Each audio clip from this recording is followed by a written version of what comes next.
member for Elmwood-Transcona. I'm sensitive. Well, thank you very much, Madam Speaker. It is a pleasure to rise and speak to today's NDP motion about privatization in the health system.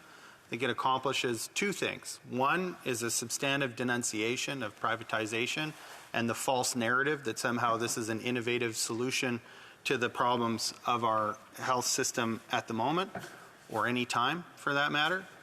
But it's also a motion that's about accountability and holding the Prime Minister accountable for statements that he's made. He ran in 2021 denouncing then Conservative leader who was talking about privatization as innovation, and then recently lauded the Conservative Premier of Ontario for privatization and called it innovative himself. And I think that if we want to see the right kinds of outcomes out of this government, accountability work has to be part of that. And I think it's natural and good in this place to hold people to account for the things they've said, particularly when on various days they contradict themselves. And that's especially true in the case of the Prime Minister, who ought to be providing leadership in this moment on the health file.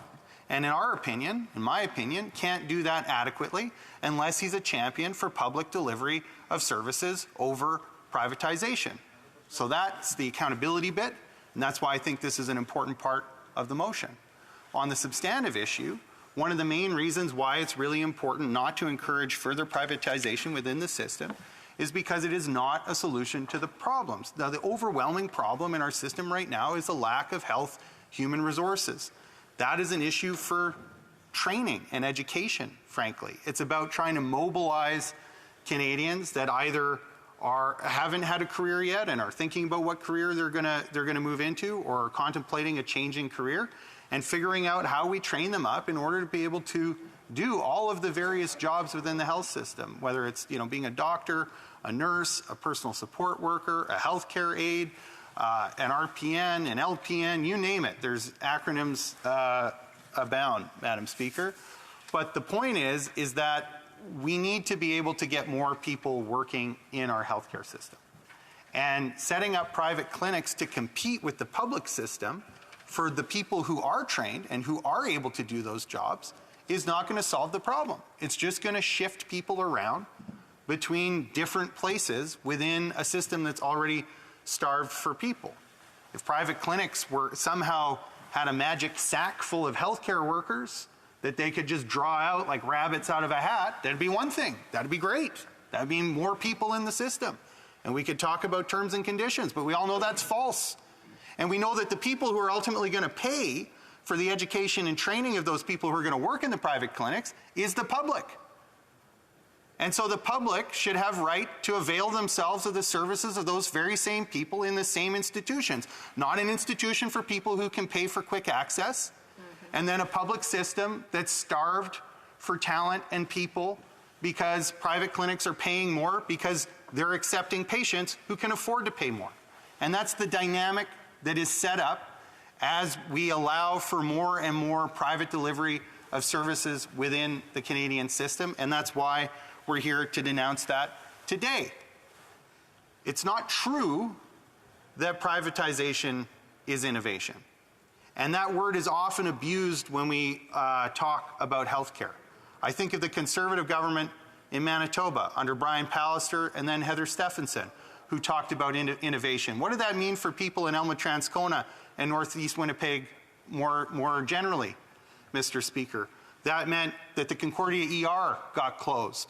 That meant that the Transcona Community IV program was shut down. That meant that the satellite cancer care clinic in Northeast Winnipeg, run out of Concordia Hospital, was closed.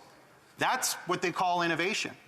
And it's not a coincidence that they call that innovation, and they also call privatization innovation, because it's in closing down services like that, refusing to do the hard work of setting up training programs to have an adequate number of healthcare professionals to deliver the services that people need, the Conservative governments then come in and say, now we need to privatize because it's not working. So first they close it down, then they starve our educational institutions of an adequate number of seats to train the folks that we need, and then they say it's broken and the only way to fix it is to call our buddies that are doing business in American healthcare and inviting them across the border to come do it here.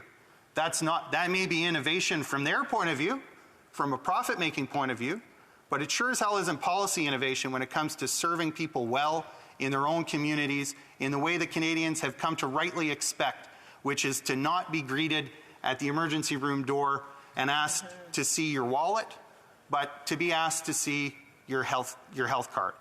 That's the way it should be, and if we're going to preserve that in Canada, we need the focus of conversation at government levels. That includes the federal government in its role as a funder, and the provinces in their role as deliverers of health services, to be talking about how we meet the needs within the system. And the biggest, most pressing need right now is the need for more people that know how to do the jobs in order to be able to keep ERs open, in order to have the access to primary care that we know is the best investment because it allows people to take a preventative approach to healthcare and not be treated at the ER, but to be treated at a community clinic where it's cheaper for the system overall and ultimately better for people's health.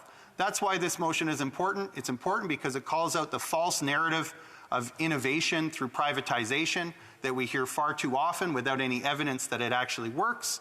And it's also important because it's about holding the Prime Minister to account for the promise that he made to Canadians in the 2021 election, and that unfortunately it seems he's going back on.